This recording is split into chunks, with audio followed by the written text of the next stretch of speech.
بسم اللہ الرحمن الرحیم۔ گمنام ہیرو کے معزز ناظرین السلام علیکم۔ دوستو لائک ضرور کر دیا کریں، شکریہ۔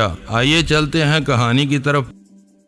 جب تقدیر کسی جھوٹے آدمی کو گولا اٹھانے پر مجبور کر دیتی ہے تو اسے ایسے ہی نشے کی تلاش ہوتی ہے جو ذہن اور نظر کو دھندلا دے۔ ہم بھی ان دنوں بے شمار سگریٹ پھونک رہے تھے، ہر لمحے کے حلقے میں دھوئیں کا مرگولہ رکھتے جاتے تھے۔ یہی ہمارا مشغلہ تھا۔ وہ دھواں سکون پہنچاتا تھا، آرام دیتا تھا، غم ربا تھا اور ہماری اندرونی اذیتوں پر پاہے کی طرح جا لگتا تھا۔ ابھی نے میری بات کا جواب نہیں دیا۔ اس کا اضطراب کم ہونے میں نہیں آ رہا تھا۔ یوں محسوس ہوتا تھا جیسے اس کے دل پر کوئی بڑی چٹان آ گری ہے۔ وہ ایسا نہیں تھا۔ بدترین حالات میں بھی وہ مسکرانے کی ہمت رکھتا تھا، مگر اس روز کوئی ایسا ہی غیر مرئی خدشہ تھا جو اسے بے چین کیے دیتا تھا۔ کیا سوچ رہا ہے تو؟ ہاں کچھ نہیں یار، مجھے یہ سارا چکر بڑا ہی عجیب نظر آنے لگا ہے۔ تو حساب تو لگا کہ ہم نے اب تک کیا پایا ہے کیا کھویا ہے۔ پاگل ہو گیا ہے تو؟ حساب نہ لگایا کر۔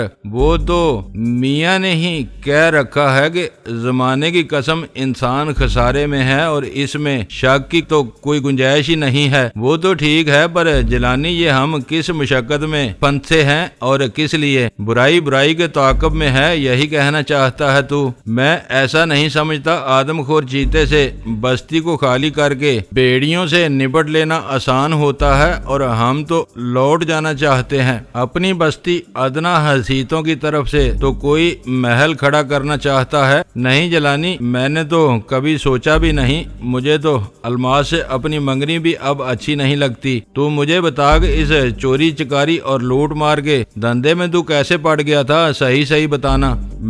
میں کیا کہوں یار، مجھے اس بھینس سے نفرت تھی جس کی خدمت میں سارا گرجتا رہتا تھا، اس امید پر کہ وہ شام بالٹی پر دودھ دے گی۔ میں تو کسی ایسی عورت سے بھی نباہ نہ کر سکتا تھا جو محبت کی اجرت طلب کرے۔ میں ان کا وجود برداشت نہیں کر پاتا تھا جو میرے گاؤں میں سارا دن پھرتے تھے، ایک تنکا دوہرا نہیں کرتے تھے مگر سب سے زیادہ چنگا چوکا کھاتے تھے۔ میں نے سب سے پہلے انہی کا برج الٹا تھا۔ میں نے ان کی حویلی کی اینٹ سے اینٹ بجا دی تھی۔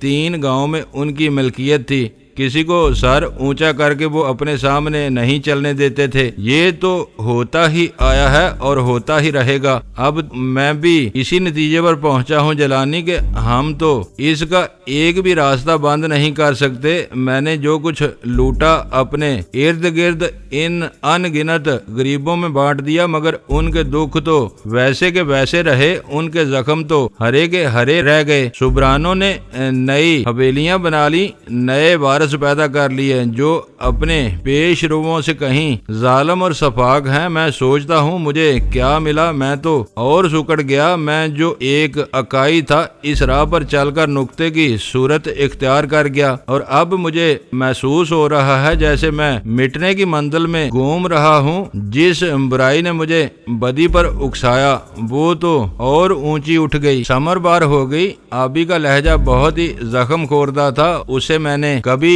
دکھی نہیں دیکھا تھا، کبھی بھی نہیں۔ آج تو کیسی باتیں کر رہا ہے آبی؟ تیری سوچ میں اتنی مایوسی تو کبھی بھی نہیں تھی۔ مجھے ڈر تھا کہ وہ کہیں داڑے مار کر رونے نہ لگے۔ اس کے کرب کی کیفیت کچھ ایسی ہی جہاں گداز ہو گئی تھی، شاید اندر سے ٹوٹ رہا تھا، بکھرتا جا رہا تھا۔ میری بات کا جواب دیے بغیر وہ اٹھا اور بولا، تو یہاں بیٹھ جلانی، میں کسی جگہ سے الماس کو فون کرنا چاہتا ہوں۔ اس سے ملنے کے لیے بہت بے چین ہو رہا ہے۔ یہ تجھے کیا ہو گیا ہے ابھی؟ پاگل، یہ کوئی وقت ہے اس سے بات کرنے کا؟